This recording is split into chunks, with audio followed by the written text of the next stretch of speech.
అయితే లయ గారు మెయిన్‌గా ఈ మూవీకి సంబంధించి ప్రమోషన్స్ కూడా అంటే చాలా రోజులైంది మీరు వెయిట్ చేస్తూ ఉన్నారు. ప్రమోషన్స్ కూడా చాలా కొత్తగా చేస్తూ ఉన్నారు. అయితే నితిన్ గారు ఎక్కడ కనిపించట్లేదు అని అంటున్నారు. సో దీనిపైన మీరేమంటారండి? అంటే ఆయన ఐ థింక్ ఆయనే కొంచెం మొన్న చెప్పారు కదా, నేను కొంచెం సైలెంట్గా ఉందామని అనుకుంటున్నాను అనేసి కొంచెం అని. అంటే ఐ థింక్ ముందు ఫిల్మ్స్కి అంతా కొంచెం ఎక్కువ ఓవర్ ఎక్స్పోజ్ అయ్యారు కాబట్టి ఇప్పుడు కొంచెం బ్యాక్ స్టెప్ తీసుకున్నారు. రాబిన్ హుడ్ పైన పాపం చాలా ఎక్స్పెక్టేషన్స్ అండ్ ఈవెన్ ప్రమోషన్స్ కూడా చాలా గట్టిగా చేశారు. అంటే అది వన్ ఆఫ్ ద రీజన్ అయినా కూడా, బట్ అంటే కనిపించారు, చాలాసార్లు కనిపించారు ఈ కొద్ది కాలంలోనే, చాలా ఎక్కువ ఓవర్ ఎక్స్పోజ్ అయ్యారు. అంటే సో ఇది కూడా వేణు శ్రీరామ్ గారి డైరెక్షన్ లోనే అంటే ఎక్కువ కనిపించకండి, సెటిల్డ్ గా ఉండండి అంటే ఆయన ఇన్పుట్ కూడా ఉండుంటుంది. బట్ ఐ థింక్ కలెక్టివ్లీ తీసుకున్నట్టు ప్రొడ్యూసర్ గారు, హీరో గారు అండ్ డైరెక్టర్ గారు కలెక్టివ్లీ తీసుకున్న డెసిషన్ అయి ఉంటుంది. సో ఆయన we'll saved him to the end. Big bang తో. అంతేనా? అవును, నితిన్ గారు అంటే నిజంగా కూడా అంటే గత సినిమాల కన్నా ఇందులో చాలా డిఫరెంట్ గా ఉన్నారు. అవును, నితిన్ గారు చాలా డిఫరెంట్ గా ఉన్నారు. ఆయన యాక్షన్ చేస్తున్నారు. అంటే విజువల్స్ కూడా చాలా గ్రాండియర్ గా ఉన్నాయి. డెఫినెట్ గా తమ్ముడు సినిమా నితిన్ గారికి ది బెస్ట్ అవుతుందని అనిపించింది ట్రైలర్ చూసిన తర్వాత. నేను కూడా అలా నమ్ముతున్నా. నేను కూడా చూసిన, మీరు ట్రైలర్ చూసారు, నేను కొంచెం డబ్బింగ్ పార్ట్ కూడా చూసాను, నా పార్టే చూసుకున్నాను కానీ. సో అందుకని అప్పటికి ఇంకా ఫుల్గా కంప్లీట్ అవ్వకపోయినా కూడా ఒక మంచి ఫీల్ అయితే మాకు ఆ టైంలో ఇచ్చింది. సో అందుకని నేను కూడా నమ్ముతున్నాను. అండ్ నితిన్ గారు చాలా బాగా చేశారు. అంటే ఆయన చూసినప్పుడు అంత కష్టపడుతున్నట్టుగా కానీ ఇదిగా కానీ అనిపించలేదు. అంత ఈజ్తో అంత డిఫరెంట్గా చేశారు అనేది నేనైతే చాలా ప్రౌడ్గా ఫీల్ అవుతున్నాను. మా హీరో గారు చేశారు బాగా. ఓకే. అండ్ లయ గారు, అంటే తమ్ముడు 2 ఏమన్నా ఉండే అవకాశం ఉంటుందా? ఉండొచ్చేమో అండి, మరి నాకు కూడా తెలీదు, ఆయనే చెప్పాలి, డైరెక్టర్ గారు బెటర్గా చెప్పారు. నేను అనుకుంటున్నాను, నా క్యాలిక్యులేషన్ ప్రకారం దీన్ని తమ్ముడు 2లో ఇలా చేయొచ్చేమో. అన్ని 2లో వస్తున్నాయి కదా. సో ఒకవేళ తమ్ముడు హిట్ అవుతే తమ్ముడు 2లో ఇలా చేయొచ్చు అనుకుంటాను, అప్పుడు ఇలా ఉండొచ్చు అనుకుంటాను అని నేను నా క్యాలిక్యులేషన్స్ వేస్తున్నా. పాప పెద్ద అయ్యాకను లేకపోతే ఏదో నా ఓన్ క్యాలిక్యులేషన్.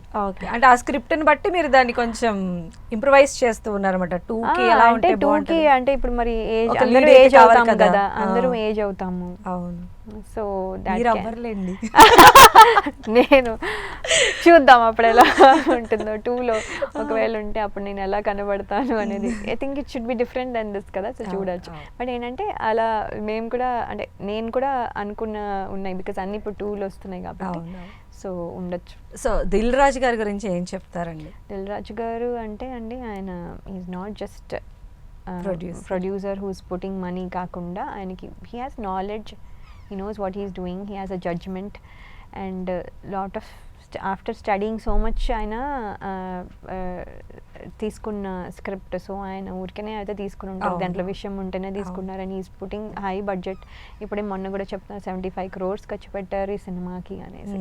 సో 75 crores నార్మల్గానే ఇట్స్ అ బిగ్ బడ్జెట్. అలాంటిది ఇప్పుడు అంటే తమ్ముడు ఈ విజువల్ ఎక్స్పీరియన్స్ కోసము ఇప్పుడు మళ్ళీ చేయడం అనేది ఇట్ ఇస్ రియలీ డిఫికల్ట్ కదా. అయినా కూడా చేశారు అంటే there must be something in the film. So Dil Raju గారి ప్రొడక్షన్ అందరికీ లిఫ్ట్ వచ్చింది. సో అలాగే నాకు కూడా ఇస్తుంది అని నేను అనుకుంటున్నాను. అండ్ అప్పుడు షూటింగ్స్కి ఇప్పుడు షూటింగ్స్కి తేడా ఏమన్నా అబ్జర్వ్ చేశారా మీరు? అంటే ఉండేదండి, బికాస్ అప్పుడు షూటింగ్లు ఏంటంటే ఫాస్ట్గా అయిపోయే, లాంగ్ షాట్స్ ఎక్కువ పెట్టేసేవాళ్ళు. ఇయర్లోనే 3-4 ఫిల్మ్స్ రిలీజ్ అయిపోయేవి. ప్లస్ ఏంటంటే ఒక మాస్టర్ షాట్ తీస్తారు, ఒక వైడ్ పెడతారు, అటు సైడ్ పెడతారు, ఇటు సైడ్ పెడతారు, అయిపోతుంది. యాక్చువల్లీ కొన్నిసార్లు సీన్ ఒక రౌండ్ ట్రాలీ పెడతారు, ఒక ట్రాలీ పెడతారు, ఇలా ఒక 4-5 రకాలు ఉండేవి, అయిపోయేది మోస్ట్లీ, అన్లెస్ అదే స్పెషల్గా తీసేది. సో టక్ అయిపోయేవి. కానీ ఇప్పుడు ఆ సాంగ్ కూడా 3 daysలో షూట్ చేసేవాళ్ళం. ఆ పైగా మాకు ప్రాక్టీస్ ఉండేది కదా, అక్కడికక్కడ ప్రాక్టీస్ చేసి అక్కడ సెట్స్లో చేయాలి. సో ఇవన్నీ చేసేసేవాళ్ళం. కానీ ఇప్పుడు ఎవ్రీథింగ్, ఎన్ని కట్ షాట్స్, ఎన్ని లైటింగ్, ఎంత ఇది బిల్డప్, ఇవన్నీ ఉన్నాయి కాబట్టి ఇప్పుడు అలా వర్కౌట్ అవ్వట్లేదు. సో అప్పుడు వర్క్ చేయడం ఈజీ అనిపించిందా, ఇప్పుడు వర్క్ చేయడం ఈజీ అనిపించింది? అంటే అండి ఒక రకంగా ఇప్పుడు ఇప్పుడు ఎందుకంటే ఇప్పుడు we know what we are doing, ఏం చూసుకుని కరెక్షన్స్ చేసుకోవచ్చు, వీఆర్ గివెన్ టైం. ఎందుకంటే ఇది రీల్ కాదు కాబట్టి అదేంటంటే ఆ ప్రెషర్ లేదు. అది టూ టేక్స్ అవ్వగానే ఒక ప్రెషర్ వస్తుందో ఇది ఎక్కువ అవుతోంది, ఇప్పుడు ఇది ఇలా చేయకూడదు అని. సో ఇలా రీల్ లేదు కాబట్టి ఇప్పుడు మెమొరీ చిప్సే కాబట్టి సో ఇప్పుడు మనం వీఆర్ ట్రయింగ్ డిఫరెంట్ థింగ్స్. కొత్తగా షార్ట్స్ వాడతామా లేదా వేరే విషయం, ఒకసారి తీసుకుని పెట్టుకుందాం అన్నట్టుగా ఆల్ డిఫరెంట్ షార్ట్స్ వస్తున్నాయి, చాలా బాగుంటున్నాయి. ఓకే.